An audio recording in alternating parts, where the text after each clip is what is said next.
بسم اللہ الرحمن الرحیم۔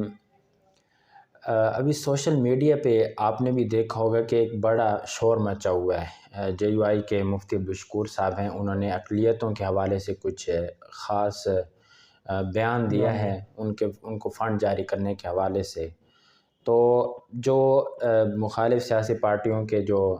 ورکرز ہوتے ہیں وہ اس کو بڑا نیگیٹو لے رہے ہیں کہ چونکہ انہوں نے کچھ بات اس پیرائے میں کی ہے کہ واقعی سننے والا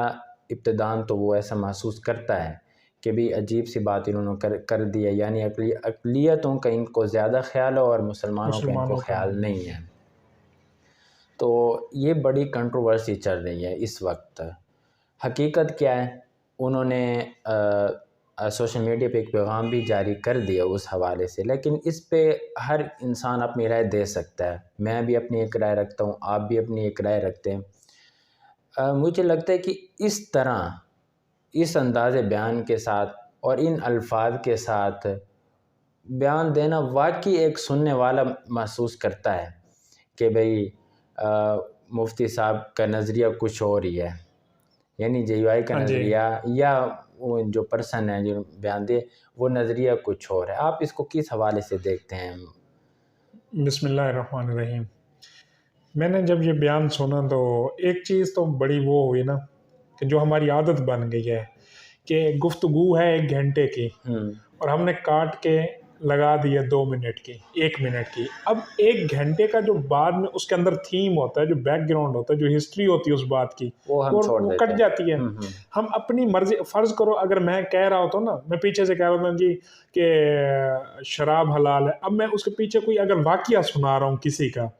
تو وہ میرا یہاں تک کاٹ دیں گے کہ شراب حلال ہے، پھر لگا دیں گے دیکھیں جی عبدالحمید نے کہہ دیا شراب حلال ہے۔ اب یہاں بھی مفتی صاحب کے ساتھ یہی ہوا ہے۔ ایک چیز یہ ہوئی ہے، دوسری مفتی صاحب کا مسئلہ ہے وہ نیٹو جو ان کی زبان ہے وہ ہے پشتو، بالکل وہ اردو کے بڑے مطلب ایک سمجھ لیں کہ بولنے کے کمزور ہیں وہ۔ پھر تیسری چیز کہ وہ موقع کیا تھا، اب مفتی صاحب اس میں بعض دفعہ مطلب میری بھی عادت، میں بھی اسپیکر پہ بول رہا ہوتا ہوں اس میں، تو میں کچھ چیزیں لفظ ادا نہیں کر پاتا، میری زبان ادا نہیں کرتی لیکن میرا مائنڈ ان کو ادا کر رہا ہوتا ہے۔ اب یہاں جو میں مطلب یہ ایک تو مفتی صاحب نے پھر پشتو میں دی وضاحت، اس میں بھی تھوڑا اردو میں وضاحت بھی آ گئی۔ اچھا اردو میں نے اردو میں وہ نہیں کی۔ مفتی صاحب کا جو میں وہ یہ تھا کہنا، وہ تو یہ بتا رہے تھے کہ ہم کتنا خیال رکھتے ہیں اقلیت کا، کیوں مخاطب بھی وہ اقلیت سے تھے، کیوں کرسمس کے حوالے سے تقریب تھی تو اس کے اندر وزیر اعظم بھی تھے، باقی ساری۔ اب وہ یہ اصل اقلیتوں کو اس چیز کو باور کرانا چاہتے تھے کہ میرے پاس میرے مذہب کے لوگ آتے ہیں اسلام کے، لیکن میں آپ کا فنڈ، آپ کا حق ان کو نہیں دیتا۔ حالانکہ اب وہ چیز وہی آ جاتی ہے کہ میرے پاس اس لیے بھی لوگ زیادہ آتے ہیں، ایک تو مذہبی وزارت ہے،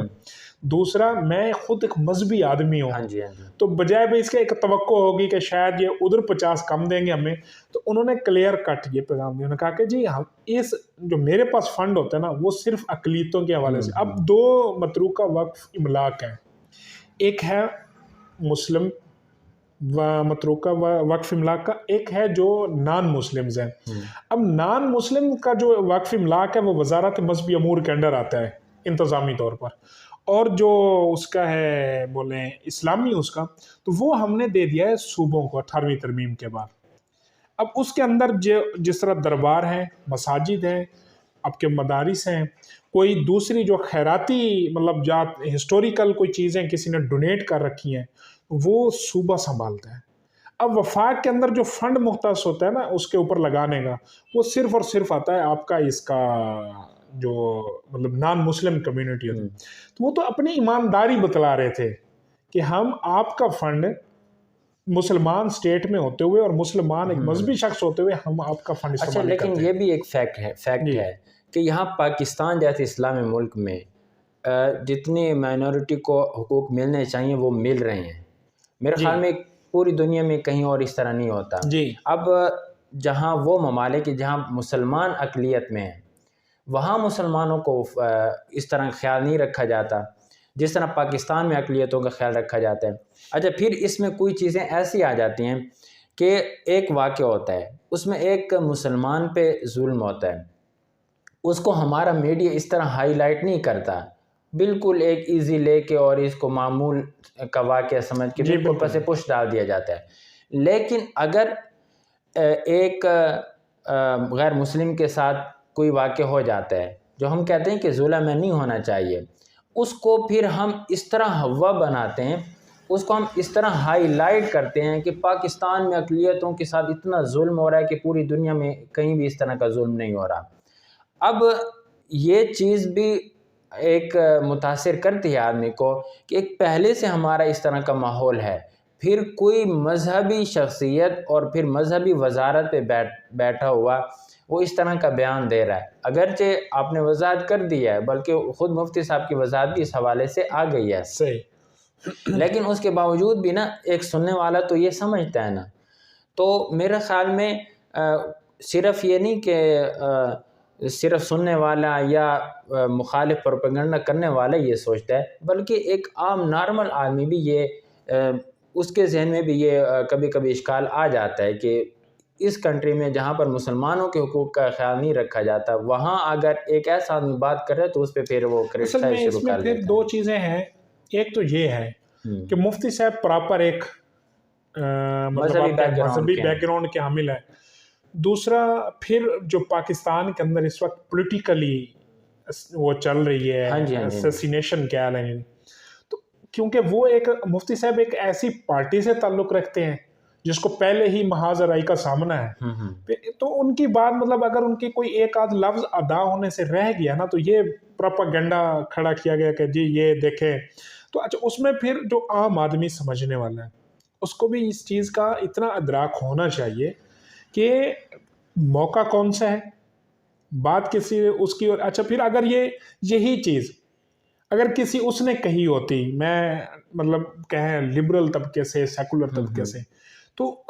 آپ دیکھتے کہ وہاں پر ہمارا رویہ اور ہوتا، ہم نے اس کو بڑا ہائی لائٹ کرنا تھا کہ دیکھیں کس طرح ہم جو ہے بتلا رہے ہیں کہ جی ہم اقلیتوں کو فنڈ دیتے ہیں، مسلمانوں کو نہیں دیتے، مطلب وہاں پوائنٹ سکورنگ ہوتی،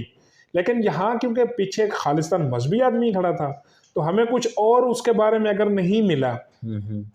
اگر کچھ اور نہیں ملا تو ہم نے ان کو لتاڑ دیا۔ یہ تفریق پھر ہر میدان میں، اگر کوئی برا کام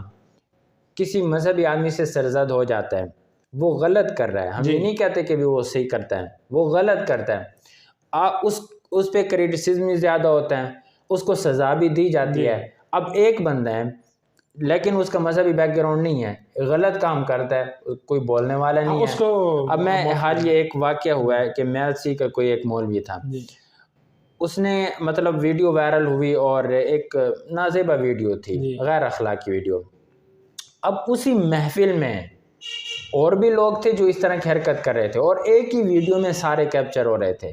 لیکن ہماری ریاست کا رویہ، اچھا پھر ریاست کے رویے سے ہٹ کے جو ہمارے معاشرے اور سماج کا رویہ، ہماری سوسائٹی کی جو سوچ ہے اور فکر ہے، وہ آپ ملاحظہ کریں کہ وہ مولوی تو ٹرینڈ بن جاتا ہے، اس کو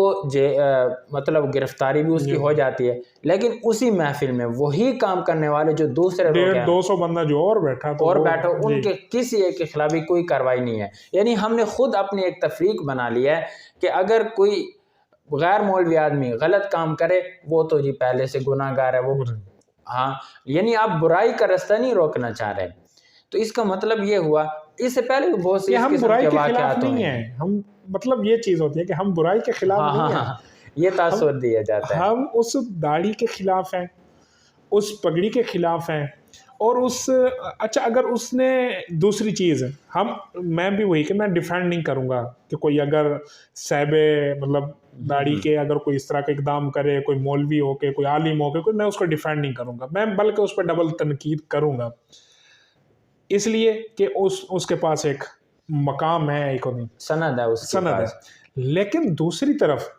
جو دوسرا بندہ کرے، دیکھیں اس کے پھر باقی اعمال تو بہتر ہیں، اس نے کبھی کی ہوگی یہ حرکت نہیں، جو اس مطلب کوئی غلط حرکت کیا نا، اس پہ آپ تنقید کر سکتے ہیں اور زیادہ تنقید کرنی چاہیے، لیکن بطور ریاست کے رویہ تو دونوں کے ساتھ برابر ہوتا ہے نا، جرم دونوں کا ایک ہے، اب جرم دونوں کا ایک ہے تو پھر سزا بھی دونوں. آپ شرعن سزا دیکھیں، آپ اپنے ریاستی قوانین کو دیکھیں، اس میں کہیں کوئی تفریق نہیں کی گئی ہے. یہ تو لکھا گیا کہ اگر داڑھی والا ہیں. کسی کے ساتھ کسی کو قتل کرے گا تو اس کو 302 لگے گا، جس کی داڑھی نہیں ہوگی اس کو 302 کا نہیں لگے گا. یہ تو کہیں نہیں لکھا ہوا. یہ تو کہیں نہیں لکھا ہوا. لیکن اچھا پھر اسی کے مطابق ہمارے سماج کے رویے بن جاتے ہیں. بالکل اسی طرح ہی ہے. بہرحال مفتی صاحب نے ایک پوائنٹ آف ویو پیش کیا تھا اپنا، وہ آپ بلکہ ان کے طرز بیان سے اختلاف بھی کر سکتے ہیں، آپ ان کے اس گفتگو سے اختلاف کر سکتے ہیں، اس میں لیکن ان کوئی کا تو آپ رائے یہ نہیں نہیں ہے. سوچ سکتے کہ معاذ اللہ کہ وہ مسلم اس کو نیچے شمار کرتے ہیں اور باقی مذاہب کو. مگر انہوں نے اپنے متعلقہ اس کے اندر انہوں نے باقی مذاہب کا خیال رکھا ہے، اس کی تو ہمیں ان کو داد دینی چاہیے. ہاں جی.